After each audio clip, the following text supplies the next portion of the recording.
this was what chapter 3 was about. We learned about relational operators. We learned about what else did we learn about? We learned about logical operators. Right. We stopped at the switch statements, huh? Where did we stop? Here. Huh? We did not take this one. Right. Very well. Now we have only two things. Ronnie, I said the first row. First. Now, this chapter, the concepts in this chapter are not new at all. Okay?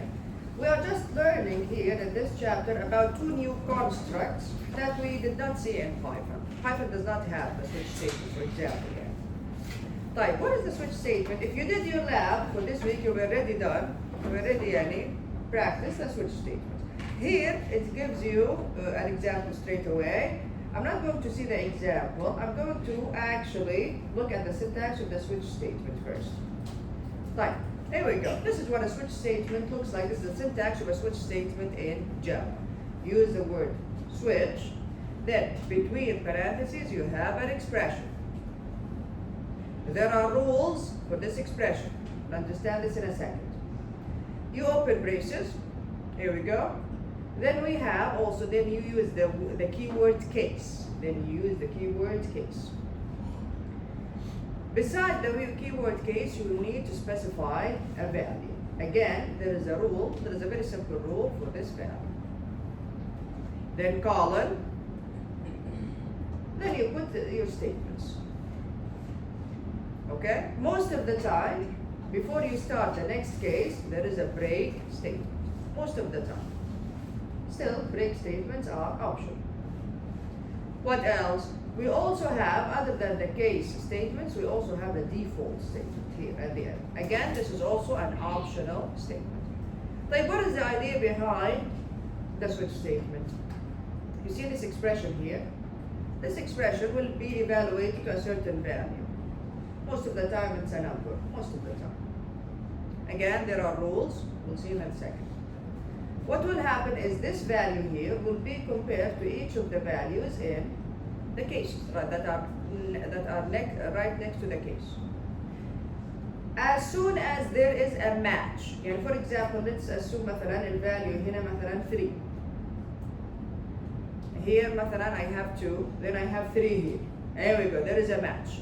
As soon as there is a match, execution starts from this case. يعني you go inside to start executing the statements. Right, when does execution end or stop? If there is a break, execution stops, and then خلاص, you exit the switch statement. Right, if there is no break, you continue executing, even if you go into the next case. Yes, me? On the table quickly. So again, if there is no break statement, you continue executing the next case, Right. If there is no break, you continue the execution until there is either a break statement or the end of the switch statement. Like, what about default? Again, default is also optional. When do we execute default? If there is no match here, you go ahead and execute the statements in the default statement. If there is a match here and there is no break statement, the execution will continue on. If there is no break before default, it will continue and execute everything. So this is theoretically, okay? Theoretically. Right, let's read through this now.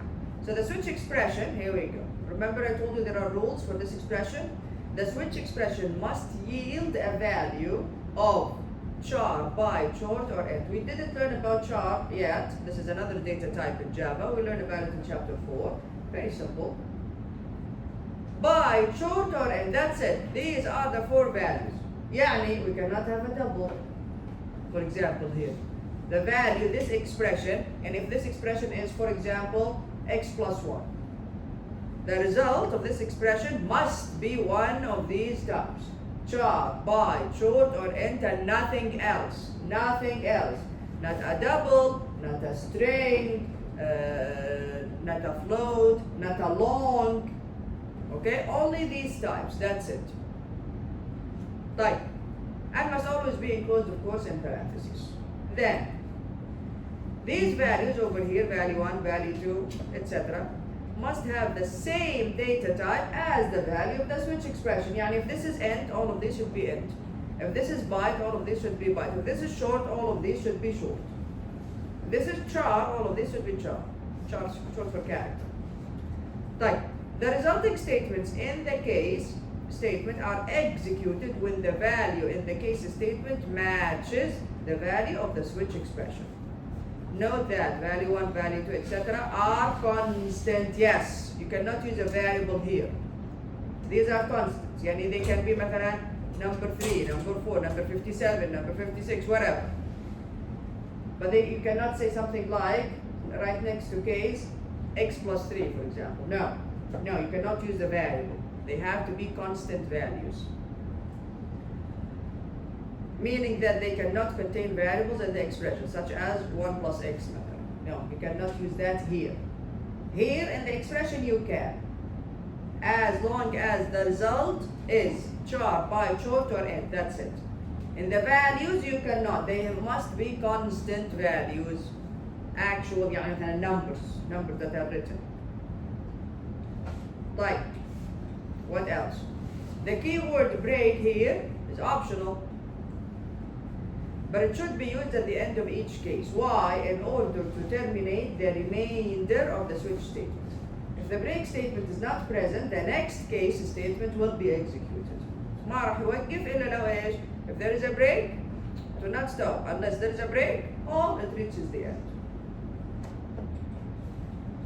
Default, also optional. It can be used to perform actions when none of the specified cases matches the switch expression. طيب, if there is a match here and there is no break, am I going to execute default as well? Yes. Execution starts from here. It will not stop until there is a break or the end of the switch statement. When the value in a case statement matches the value of the switch expression, the statements starting from this case are executed until either a break or the end of the switch statement is reached. Very good. Let's look at this example, then yes, you have a question? I don't understand. No problem. Let's look at this example, then we'll look at another example as well. Right. Let's look at this here. Day here is just a variable. Let's assume that day is 2. Day has the value 2. Right. There we go. Switch day. 2. Well, do we have a match here? No. Do we have a match here? Yes. So we start executing from here. Do we have any statements here? No. We move on.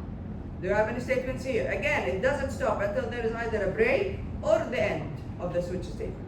We continue. There we go. We print weekday. Then break. You stop here, you exit the switch statement. Right. Let's assume مثلا day is 8. Do you have 8 here? Here? Anything will happen? No. We will exit the switch statement because there is no match. It's as simple as that. Right.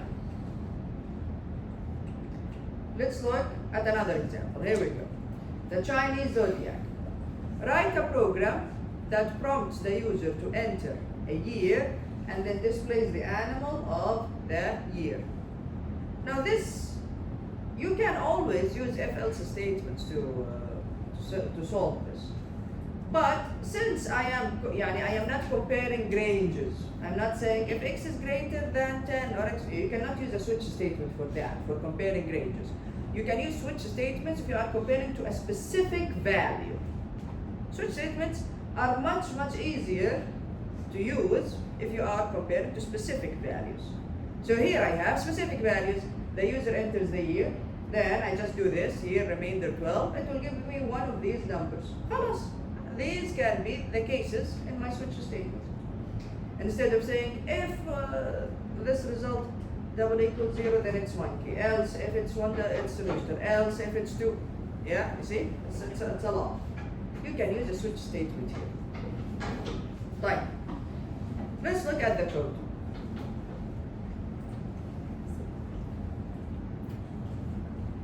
Alright, I want to run, it's simple, it's very simple, but I'm going to run it. So I'm just going to open NetBeans very quickly. I think I already created the file. I already created a project for chapter 3 because no one reminded me of doing so. All of the examples are in chapter 1, even though they were actually chapter 2, and then we had some examples from chapter 3, and I also put, like, tell me, okay, so I created a project for chapter 3, and then under default package, here it is.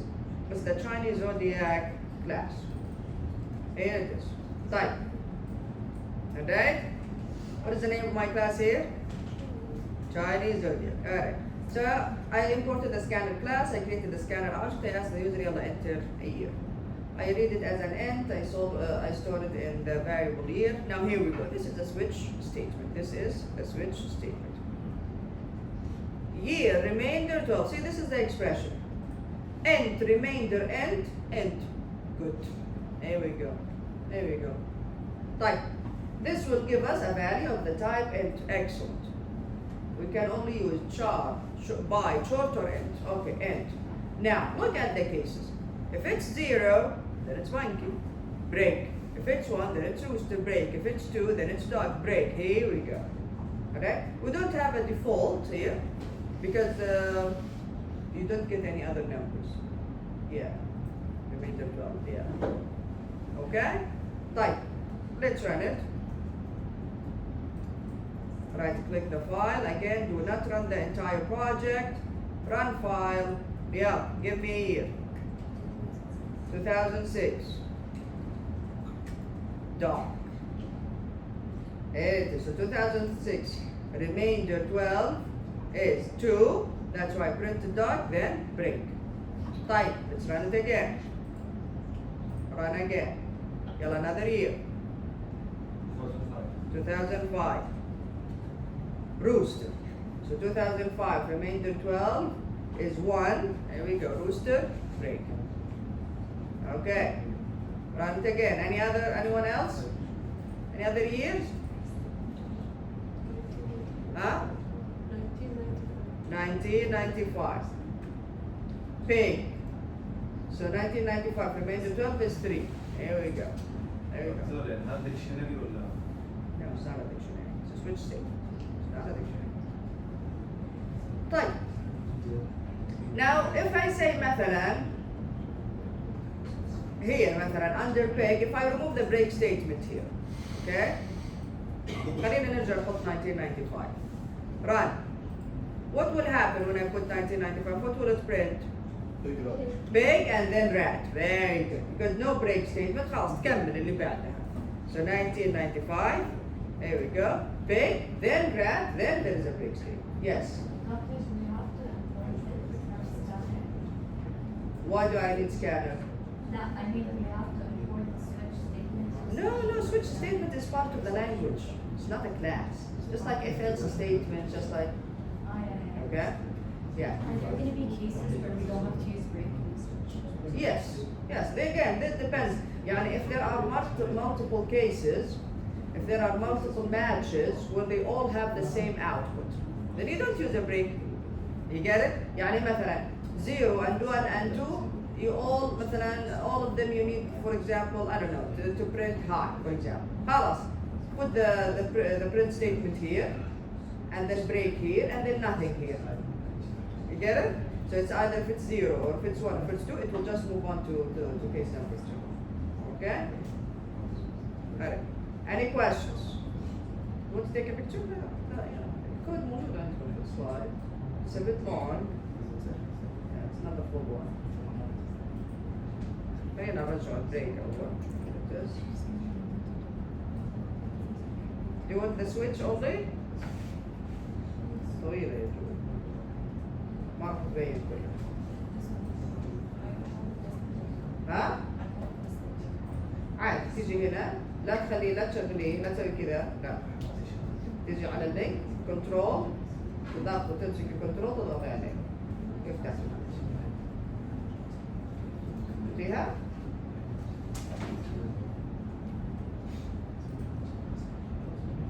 اوكي؟ نتورك؟ ما يفتح اللينك شو قلت لك؟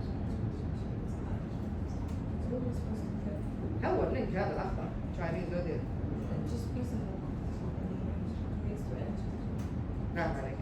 خليك ماسك الكنترول الضغطي. انت هذا ماك ولا ما هو ماك صح؟ طيب اضغط خليك ماسك الكنترول الضغطي. ما يشتغل. طب خلاص مو مشكلة عادي انا تقدر تطلع اللينك اصلا. شوفي كيف من هنا رايت كليك شايف اللينك هذه؟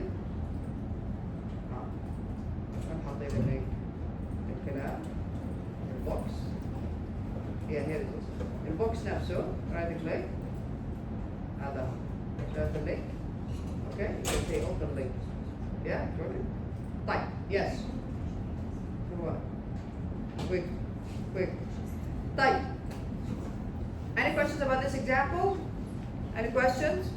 Type, very good.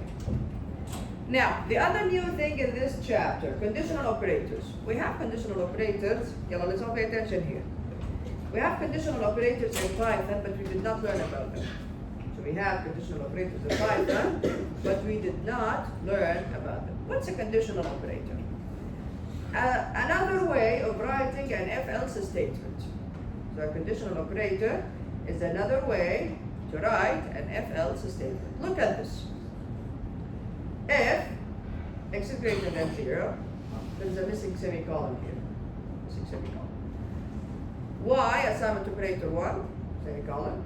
Else y assignment operator minus 1. Okay. How can I do this using conditional operators? This is what a conditional operator looks like. Number one, you take what is in common. What is it exactly that you are doing? And if you are assigning to y, so what's in common here? In both cases, you are assigning to y. So you take what you're doing in common, you put it first. Y assignment operator. Then you put the condition, the Boolean expression between parentheses. Here it is. X is greater than 0. And then comes the conditional operator. Here it is. See, this is a conditional operator. This exclamation, this question mark, sorry. This question mark. Question mark. Then you put whatever it is, again it's an expression. You put whatever expression it is, colon, then another expression. Done. Now what happens? What does this mean? How does the conditional operator work? The conditional operator evaluates the Boolean expression. If the Boolean expression is true, it takes the first value. If it's false, it takes the second value. So let's assume x is 5. 5 is greater than 0. Sit down here. Quick. 5 greater than 0? Yes, true. Take the first value.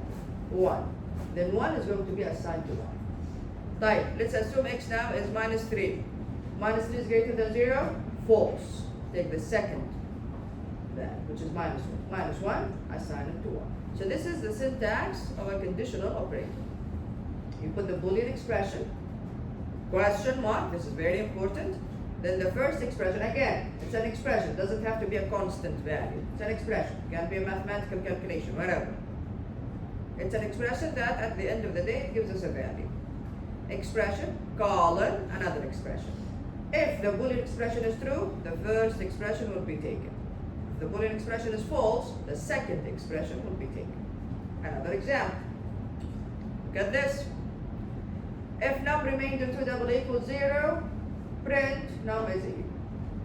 Otherwise, print num is odd. Like, how can I rewrite this if-else statement using conditional operators? You take what's in common. What's happening in both cases? The printing. The printing is happening in both cases. So system.out.println. Okay. Now, put the condition, the Boolean expression. Num remainder 2 double equals 0.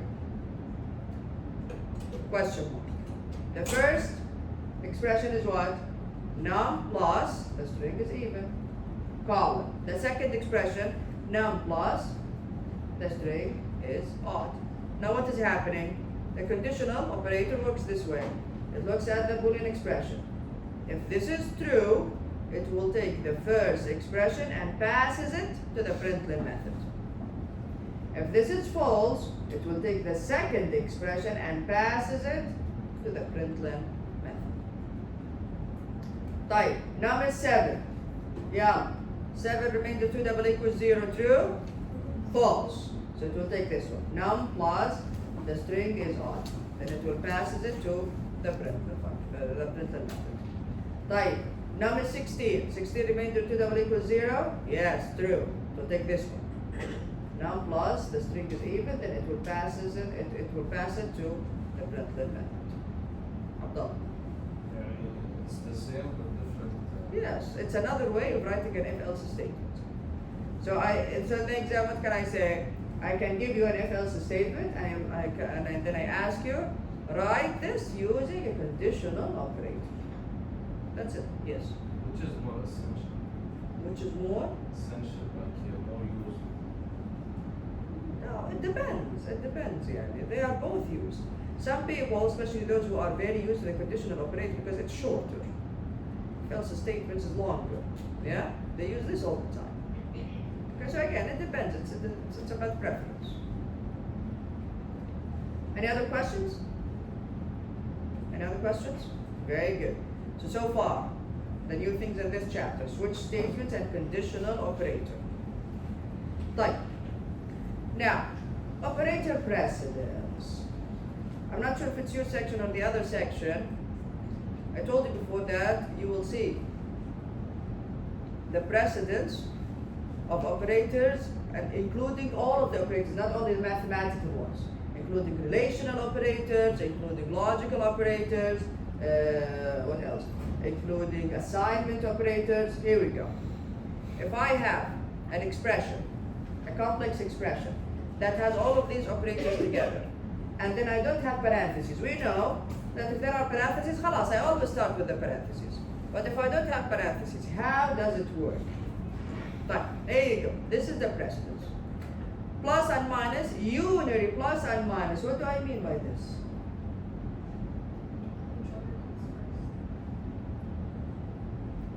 What are these operators? Plus and minus. What do they do? They concatenate. No, not concatenation. Concatenation is just like addition, by the way. Yeah. Allah. Determine the order in which they're evaluated. Okay, so again, this list says that the first thing that's evaluated are these, plus and minus. Unary plus and minus. These are the ones that determine if the number is positive or negative. You have to have. Yeah? Unary means they have only one operand. When does minus have only one operand? If it specifies that the number is negative. Yeah, so this is not about subtraction or addition. No. If you actually have a negative number, then it will be evaluated first. Okay? Type. Don't worry about this. This is a given, yani. This is very clear. After that, see casting. Casting is at the top. Is at the top of the list. That's why, if you remember, when we talked about casting, I always told you, make sure that whatever it is that you're casting, to put it between parentheses. Why? If you don't put it, then the casting will only take the first part, or the first variable, or the first number, whatever it is. Okay? Casting comes first when we talk about precedence. After that, the not operator. See, the not operator is higher in precedence to the mathematical operators. See, not comes before mathematical operators. You have to memorize this. Then we have the mathematical operators, which are, of course, multiplication, division, and remainder. After that, we have the binary addition. This is addition and subtraction. And then now comes relational operators. Greater than, less than, greater than, or equal to. These have higher precedence compared to the equality operators, equal and not equal. Then, look at this, the logical operators, XOR, exclusive OR, have higher precedence than and have higher precedence than OR. So when you have more of these in one expression, you know where you are starting your expression from. Type. So XOR, and, then OR, and finally at the very end, what do we have? Assignment operators. Whether it is the regular assignment operator or augmented assignment operators. They are always evaluated last. Always. Type. Now, operator precedence and associativity. We know that we all start with parentheses. So this is what this slide is talking about. The expression in the parentheses is evaluated first. Parentheses can be nested, in which case the expression in the inner parentheses is executed first. Okay, we all know this, no problem. When evaluating an expression without parentheses, the operators are applied according to the precedence rules and also what we call the associativity rule. When do we apply the associativity rule? When we have operators of the same precedence. Yeah, if I have multiplication and division in the same expression, which one do I start with? Left. Very good. I start from the left side. Why? Because the mathematical operators are left associative. Yes?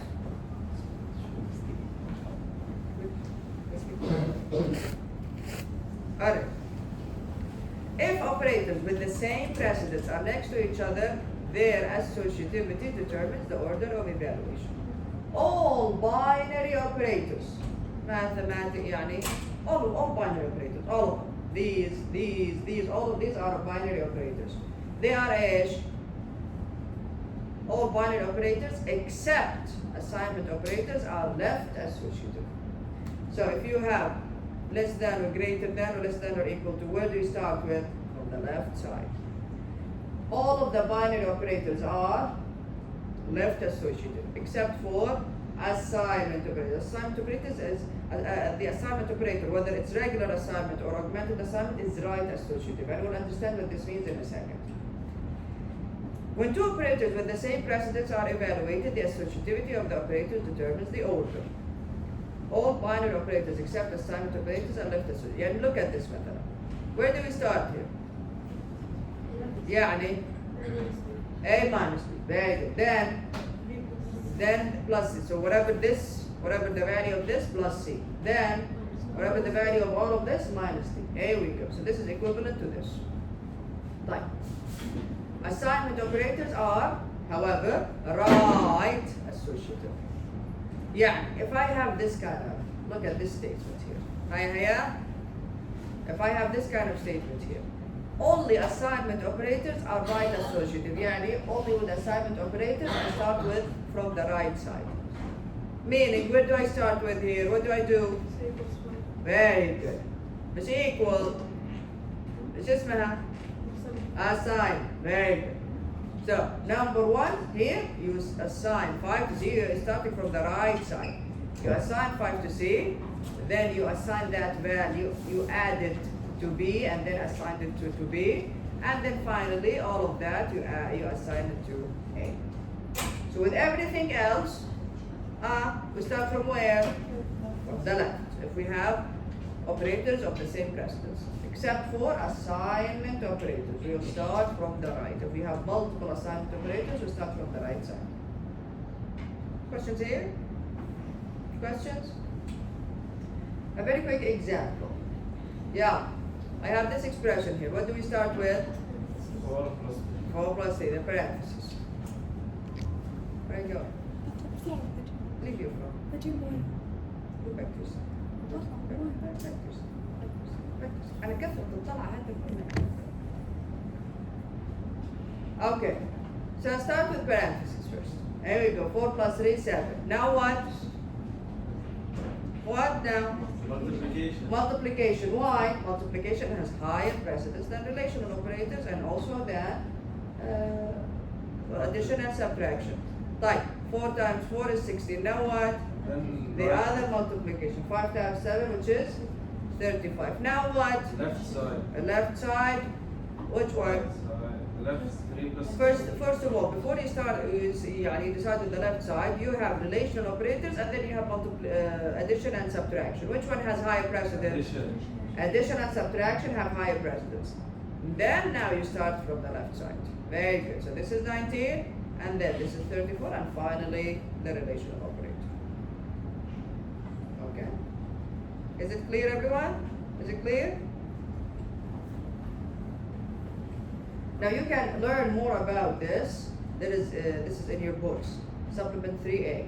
It's an advanced discussion of how the Java virtual machine actually evaluates an expression. It's not done exactly the same way. It has the same result, but it's not done exactly the same way. Okay. Go ahead, Yasmin. You have 1 minute. 1 minute. Anyone else is still outside? Right. Debugging now. This is the last part of chapter 3. Now, and when you are developing a software, most of the time, when you have an error, it's a logical error, most of the time. Because if it's a syntax error, the compiler helps you. If it's a runtime error, you deal with it. Try catch, just like try except in Python, okay? So if there is any other kind of error, most of the time these are logical errors. Logical errors, software development, are called bugs. What are they called? Bugs. Very good. Now, the process of finding and correcting errors is called what? Debugging. From bugs, okay? Now, how can I, again, find and correct these logical errors? How can I do this debugging process?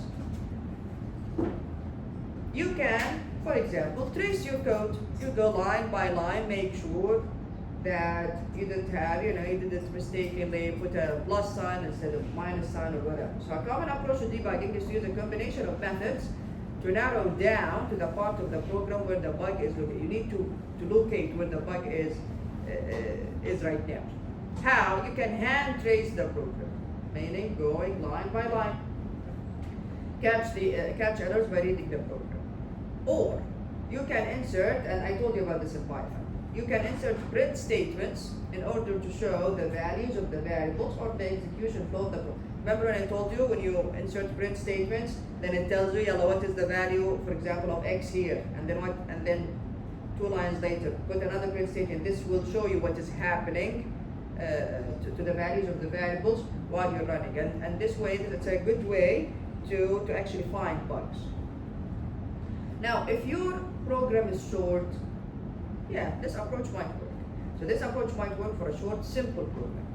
But for a large, complex program, we're talking about systems with hundreds of classes, you can't just, manually basically look for logical errors. The most effective approach for debugging, in this case, is to use what we call a debugger utility. It's a program. What's a debugger? A program that facilitates debugging. Every IDE, every environment, like NetBeans or PyCharm, they have their own debugging tools. Okay? So a debugger is a program that facilitates debugging. You can use a debugger to do what? You can use a debugger to execute a single statement at a time, meaning you are just execute only this statement and pause. You can use a debugger to trace into or step over a method. Inshallah, we will learn. We already learned about that in PyCharm and Python. We will learn that we can also create our own methods. Okay, so you can ask the debugger to either call that method or skip it. You can set breakpoints. Okay, I need the execution to stop here. You can also display the values of the variables without having to use a print statement. The debugger helps you with that. It shows you what is the current values of the variables in memory right now while running during runtime without having to print it. It can display a call stack. The call stack, when you call a method, what's a call stack? The call stack basically traces where the method was called from. And the method was called from this class, and then that other class, and then this other class. See, this is what we call a call stack. We'll learn about that later on, inshallah. It also allows you to modify variables in real time, without having to use the scanner object and all of that. Okay? So using a debugger is much better, especially to find logical errors. It's the best way to find logical errors. Questions? That's about chapter 3. Any questions? Very well. Chapter 4. Chapter 4.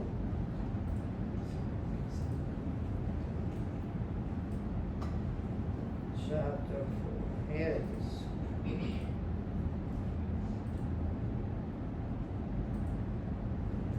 Okay.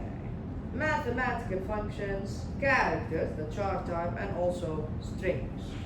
Again, يعني, the concepts are the same. We are just familiarizing ourselves with the Java syntax and the Java classes. Type. Look at this example here. Suppose you need to estimate the area enclosed by 4 cities, giving the GPS locations of these cities, as shown in the following diagram. How would you write a program to solve this problem? Now we know how to do this in math. So, as it sine, cosine, I don't remember. But I don't remember what the formula was. But we know how to do this in math. But how can we do this in Java, for example? It's a combination of using the sine, cosine method, something like that. Anyway, mathematical functions. So Java provides many useful methods in the math class. Do you need to import the math class? No. The math class is one of those classes that you do not need to import. It's imported by default. You don't need to import it. You can call any method from the math class straight away. So Java provides many useful methods in the math class for performing common mathematical functions. We also have, what do we have in the math class? The values of pi and e. These are constants. These are not methods. So when you call them, what do you say? Math dot pi. With parentheses or without? Without. Very good. These are not methods. These are just values, numbers. So when you call them, you just say, or when you want to use them, math dot pi straight away, no parentheses, no nothing. These are not methods. Math dot e. These, see, since they are constants, you see, remember when I told you, how do we write constants? All letters are in uppercase. Okay?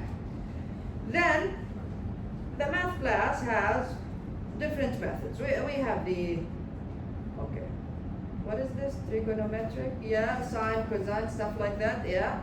Then you have the exponent methods, rounding methods. We also have min, max, ABS, absolute, and also random methods. All of these are in the math class. Math class has lots of useful methods. Okay. Again, trigonometric, I think I'm saying it correctly. Methods. Math dot sine. Remember this? Remember this example here? You need to use a combination of these methods to be able to actually, calculate compute the area enclosed between these cities. Type. So how do you call it? Math. Again, you use the class name math with capital M dot sine. This takes a double, returns a double. All of them returns a double. They take a double as well. It can be an int, add. It can be an int, and Java will just convert it to you automatically. It doesn't matter. Math dot, here we go. Math dot sine of 0 returns 0. Math dot sine, math dot sine, math dot pi over 6, this returns 0.5. Math dot sine, etc. Okay? Math dot tan, a cosine, a sine, a tan. We also have the radians method. We also have 2 radians methods. Okay? So all of these methods are in the math class. Questions here? Questions? Exponent methods. Type math.exp, this is the exponent method, returns e raised to the power of a. E like in the calculator. Yeah? So math.exp, this returns e, the value of e. Okay? Raised to the power of whatever number you put here. So math.exp 1 returns this one. Type math.log returns the natural logarithm of a. Log 10 returns the 10 base logarithm of a. Pow, we have seen pow before. What does pow do? Raise the first number to the second, to the power of the second. So math.pow takes 2 numbers, it will raise the first one to the second one. How about this one? Square root. Here we go. So math.sqrt, square root. It will just calculate the square root of whatever number you specify here. So math square root 10.5 returns 3.24. Questions? Questions? Rounding methods. Remember when I told you about rounding methods in math? Here we go. Type. We have seal. Okay. So most of them return a double. Round returns an int. There is round that returns an int and round that returns a. Okay. Alright. Yeah. You need to be careful when you are studying, when you are practicing. Alright, so seal, floor, R end, all of them take a double and return a double. Like, what happens? X is rounded, whatever number you put here, is rounded up. Ceiling is rounded up to its nearest integer. The integer is returned as a double. يعني math.ceil 3.1 4.0. Here we go. Math.ceil 3.1 is 4.0. It's 4, but it's returned as a double for 4.0. Type. Floor, the other way around. X is rounded down to its nearest integer. So, math.floor 1.9. 1. Very good. Floor, go down all the time. 1.0. Actually, it returns as a double. So x is rounded down to its nearest integer. The integer is returned as a double value. Type R and x is rounded to its nearest integer. If x is equally close, the even one is returned as a double. Alright, here we go. Now R and x is rounded to its nearest integer. Its nearest integer, يعني, depending on whether it's the decimal part is more than 5 or if it's less than 5. يعني, if I say math dot R end 1.2 1, very good. 1.0 returns as a double. Math dot R end 2.7 3, here we go. 3.0 returns as a double. طيب, if x is equally close to two integers, يعني if I say math dot R end 2.5 is exactly in the middle, صح ولا لا? So if x is equally close to two integers, the even one is returned as a double. So math dot R end 2.5 returns 2. Here we go. Math dot R end 3.5 returns 4. Okay, it returns if it's exactly in the middle, it returns the even one as a double. Okay, everyone? Type. Then you have round. Math.round.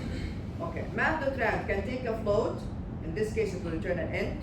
Or if it takes a double, it will return a value of the type long. Okay, so yani, be careful. What does it do? Here we go. This is exactly what it does. So it uses math.floor. Okay. It adds 0.5 to x and then returns it to an int. How does it work? يعني مثلا خلينا نقول math.round for example 3.1. Okay, 3.1. Math.round 3.1. Okay. What happens? Math.floor 3.1 plus 0.5. 3.1 plus 0.5 is what? 3.6. Math.floor 3.6 3. Change it to an int. So it returns 3. Okay? Alright? Type. The same here. However, if it takes a double, it returns the type long. Alright? Another example. Math.round 4.6. Okay? Math.round 4.6. Yeah. What happens? Math.floor 4.6 plus 0.5. What is 4.6 plus 0.5? 5.1. Math.floor 5.1? 5. Change it to an n? 5. Here we go. Okay, everyone? You good? Fine. Here we go. All of these are just examples. Right? Math.ceil, math.floor, math.type. Look at this here. Look at this. Ceil with negative numbers. Math, again, ceil always gives us what? The bigger number, the ceiling, the bigger number. So, math.ceil minus 2.0 is minus 2.0. It's the same number.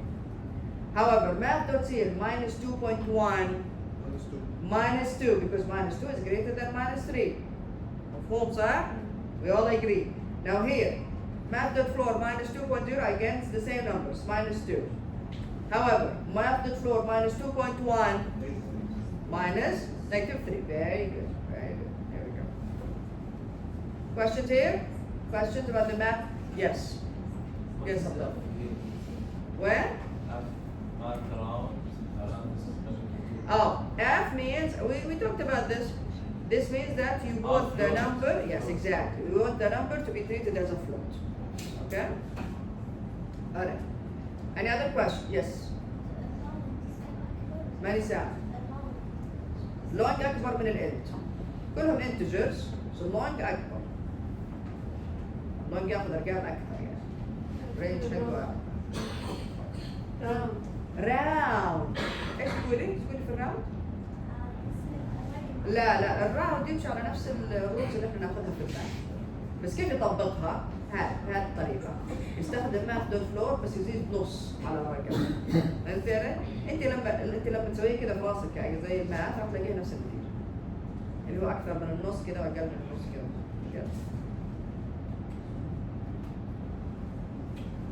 طيب. Then we have min max. And did you use max or min في lab? Yeah? Very good. Very good. So min max and absolute in the lab. Yeah? No, not yet. طيب. For Python, yes. Python. طيب, here we go. Again, we have the max, min, and absolute. In Python, these were standalone functions on their own. In Java, no. They are methods in the math class. وين التحفة؟ سرير هذا المسج. سرير حطيت لك apps تتذكر. Okay. طيب. So we have min, max, and absolutes. Max takes two numbers, min also takes two numbers. What does it return? Which? Max. What does it return? The max. Returns the maximum of the two numbers. Min, the minimum of the two. طيب. So here we go. Math.max 2 and 3 returns the math.max 2.5 and 3 returns 3.0. Okay.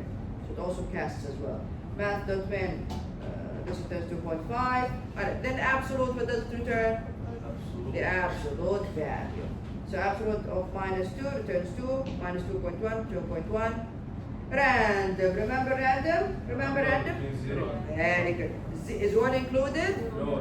1 is not included. Double. Double.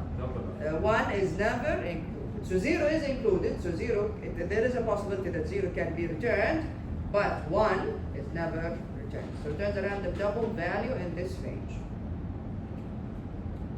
Okay, examples of the random method. Generates a random double value greater than or equal to 0 and less than 1. Example, and we've seen this example in other classes. Math.random times 10, and then you can cast it to an int. This will give us what? What type of number? This expression. Int. But which int? How many digits? 1. Very good. Single digit. Very good. This will give us a single. So returns a random integer between 0 and 9. Why? Again, 1 is never included, so 10 is never included. The same goes here. Look. Math.random times 50. Convert it to an int. This will return between 0 and mean 49. Add 50. Between 50 and what? 99. Here we go. So it returns a random integer between 50 and 99. So you can use it to generate random numbers. وين كنتي؟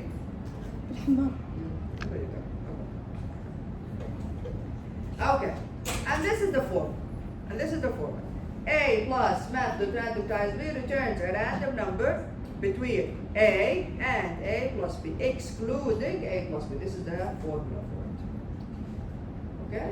Of course, you can have it minus something. As in, if you say 50 minus this, it will be in the negative range then. Questions? Questions? This is not new, sir. We did this also in Python here. Okay. Now here we go.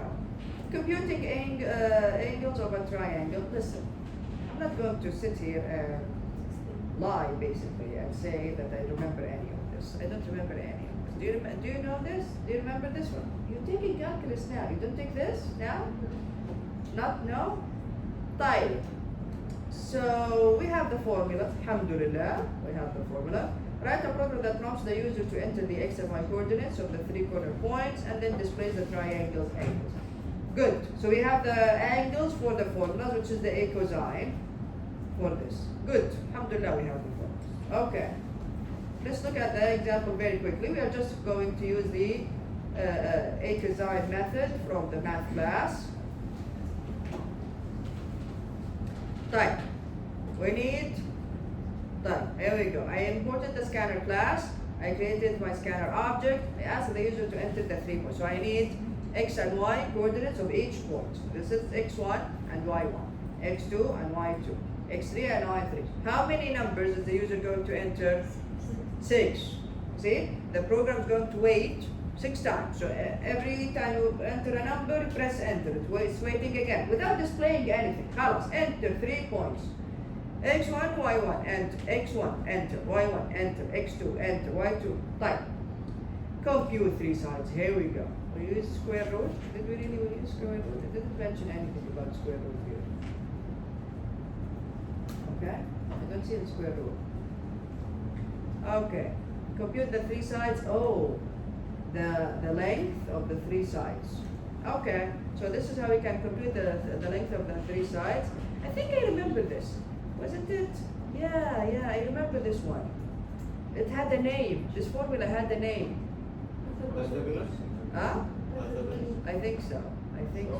Right? No? What is it then? What is the name? Okay. So it's the math of the square root, yes. x2 minus x3 times x2, okay, plus This is this. distance formula. Huh? Distance formula. The distance formula? Okay, this is distance formula. Type. So here we go. We calculated the length of the 3 sides of the triangle, A, B, and C. Now, to calculate the angles, we use the 2 degrees method, and then math of design. خلاص, this is clear here. As soon as you understand the formulas, this is very clear. And then here we go and explain. The 3 results and the 3 angles are, okay, then we rounded them. Okay. You know why we rounded them? So that we don't display a very long number. That's the only reason, yani. The only reason we rounded them is that so that the number is not way too long. We rounded them, multiplied them by 100, rounded them, and then divided them by a double so that we can see a number with 2 decimal places. That's it. Yeah? Questions? Questions? Okay. Now, the character data type. Finally, the last primitive data type in Java. So, primitive data types in Java are the numeric data types, the 6 ones that we have seen, 4 for integers and 2 for real numbers, and then the character data type. Now, also we have the Boolean. Okay, Boolean is also another primitive data. When I say primitive data types, this means in Java that they are not objects. That's it. We have 6 for numeric values, we have the character data type, and the Boolean type. That's it. So all in all, 8. 8 data types. In Java, they are primitive. Primitive means they are not objects. Okay? Anything else, including strings, are objects. Anything else is an object. Like the character data type. The character data type, the word for it, when you are actually declaring a variable, is char. Yeah, I know. They say char, I even checked. They say char, they don't say car. They say char. Char, okay? Now, if you remember before, I told you in Java, when you type a string, the string must be enclosed in what?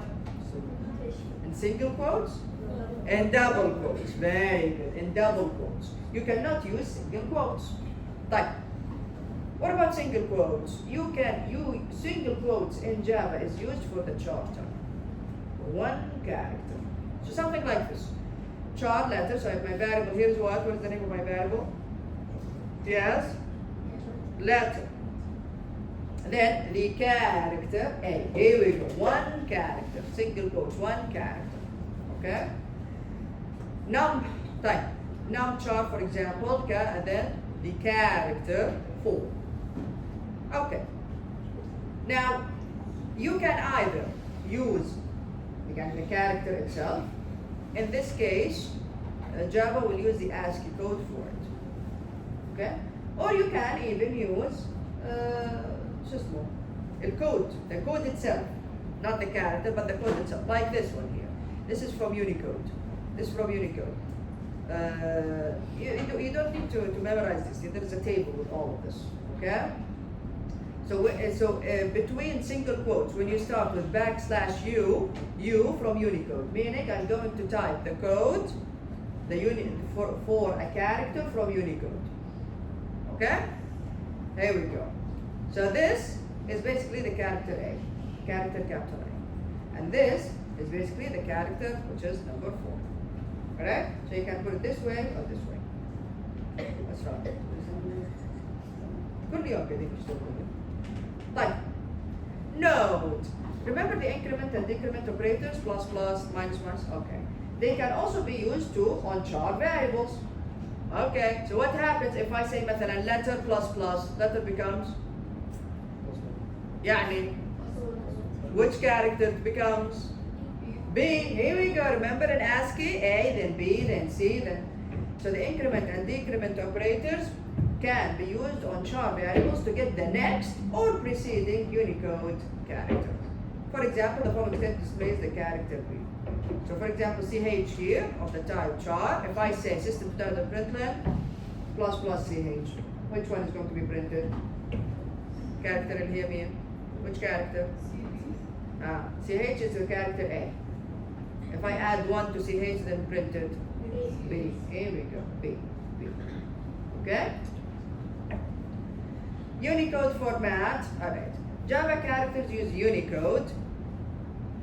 ASCII is part of Unicode, it's the first part of Unicode, which is a 16-bit encoding scheme established by the Unicode Consortium to support the interchange, processing, and display of written text in the world's diverse languages. If you remember when we talked about ASCII, we said that ASCII was very limited. It only supports the English alphabet and some characters, and that's it. That's why Unicode was then introduced, and it supports a lot of languages. Of course, Java uses Unicode. Right. Unicode takes 2 bytes, 16 bits, 8 and 8, 2 bytes. How do you know that, or how do you tell the compiler that this is, the code is from Unicode \u? So between the single quotes, you say \u. So preceded by \u expressed in 4 hexadecimal numbers that run from this number to this number. So Unicode can represent over 65,000 characters, yes. For example, you see these characters here? See these? This. This character has the Unicode, this one has this, and this one has this, for the Greek letters. This is just an example. Again, you can write the character itself, or you can specify it with \u. Type, when do you think we need to specify it with Unicode? When? When do you think we need to specify it with Unicode? Is it when we When- character that is not in ASCII? Type, maybe it's on the keyboard. It's not an ASCII, but it's still on the keyboard. There are all the non-characters. No, each character has a unique code. Yes. If you want to use an emoji. Very good. Here we go. If you want, for example, to use something that cannot be expressed in programming, like an emoji method, you cannot just insert an emoji, right? So you can use the Unicode for the characters that that basically constitute the emoji. Or if the character is not something that you can see on the keyboard. Yani there are lots of characters. If you just press it, or if you use it, you will see that it's just a space. But it's not the same as a regular space. You know what I mean? These are called these are special types of characters, and they do special things. But like for example, we have a key for insert. Insert has a Unicode. طيب if I click insert حطيتها كده كتبت insert راح يطلع لي insert ما بيفهم عليه شو الكومبايلر سوى. So that's why you put the Unicode for those characters. طيب very good.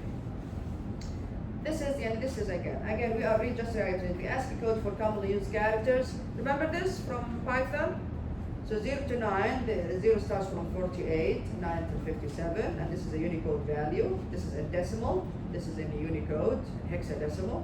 Then we have capital A to capital Z, 65 to 90, small h, small z, 97 to 122. Okay. Escape sequences for special characters. Very good. Remember these? In Python, where did we use these? Where? Inside this. Inside a string. Remember, we also use escape characters inside strings in Java. Type. This is okay. Don't worry about backspace. Some of these are obsolete anyway. Don't worry about backspace. But for example, tab \t. N is for new line. We call it line field. New line. If you got \n. Don't worry about form field. Again, this is obsolete. I checked this. This is way too old. Carriage return, again, old. Type, if you want a backslash, what do you do? Double backslash, there you go. So what about the double quote? Backslash, double quote. Okay? So we can use these in strings, just like we did in Python. This is the ASCII character set. We've seen this in the first book as well. You have it here as well. This is Unicode. Oh yeah, 0, 0, 1, 1, 2. Okay, this is Unicode. Like, this is in hexadecimal, all ASCII characters. Okay. Now, casting between char and numeric types. Look at this. Look at this example. Int I is the character A, is the same as int I, then you cast the character A to int. This is acceptable in Java. Java does this for you. Why? The char data types have limited numbers. And how many? 65,000? Okay, 65,000 all falls under the range of int values. So no problem. Java can convert between the types automatically for you. So this is implicit casting. So here we go. How does Java decide the value of the character? From where? From its ASCII. Yani, character A, what did it start with? Here we go, 97. So now I will have the value what?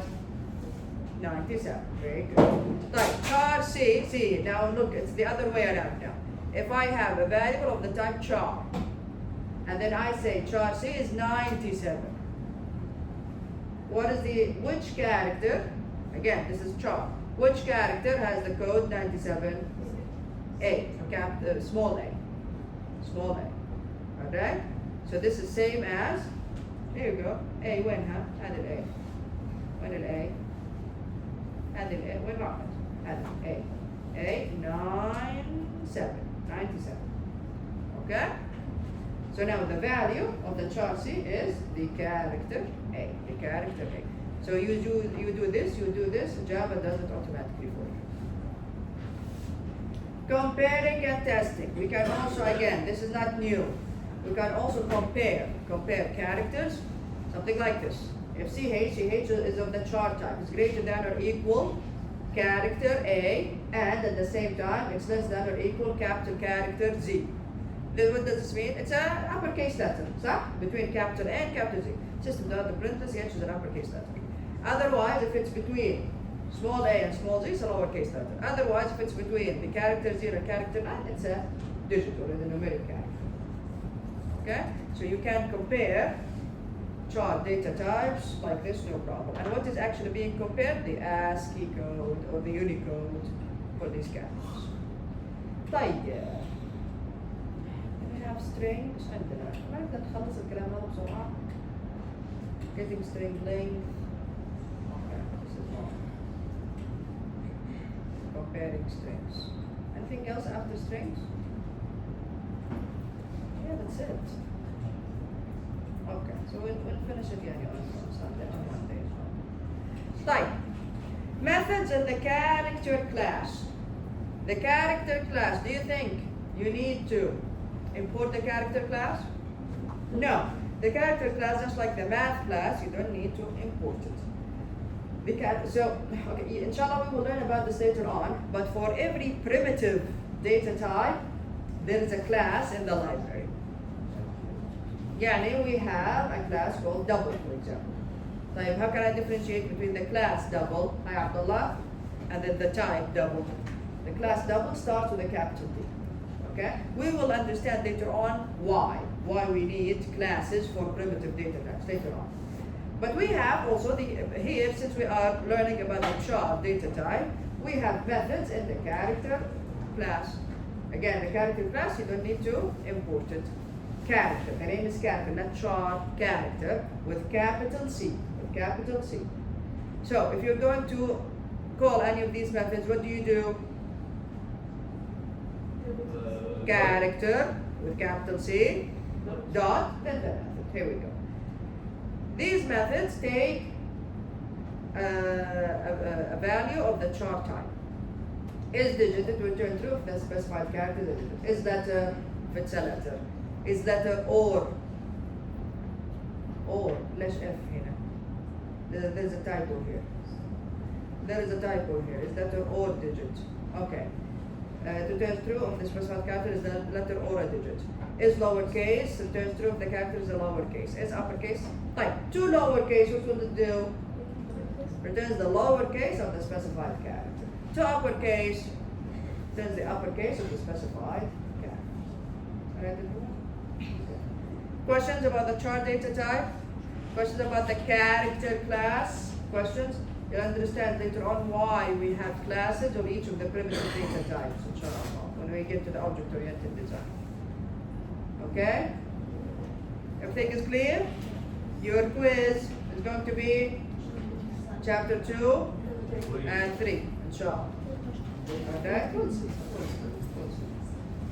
Okay? Any questions? I'll see you all next week, inshallah. Have a nice weekend.